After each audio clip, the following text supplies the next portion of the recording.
Check natin yung mga nakauwi na muna. Medyo natagal lang kami sa labas eh.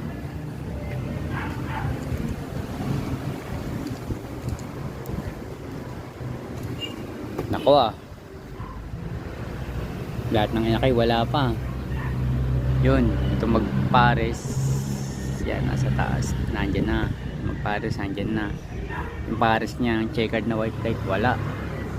Yung apat na inakay, oo, yung apat, yung inakay nilang dalawa na first clutch at saka yung bigay ng pinsang ko tsaka bigay ni kapitan, di pa umuwi.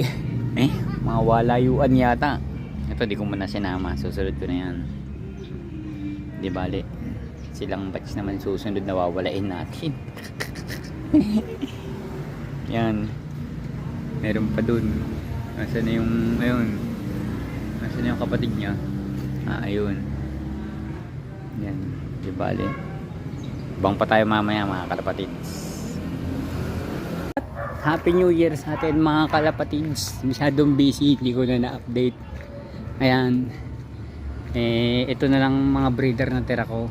Pipito-pito sila kasi ang balak ko mag-work muna dahil yung budget, pero nag-iitlogan na sila kaya yung mga inakay pinamigay ko muna rin sa mga tropang bata, pinampapasko ko. Tas ayan, so ihaw-ihaw muna mga kalapatids. Happy New Year sa atin. Hindi masyado nakapag-video at busy. Salamat sa panonood.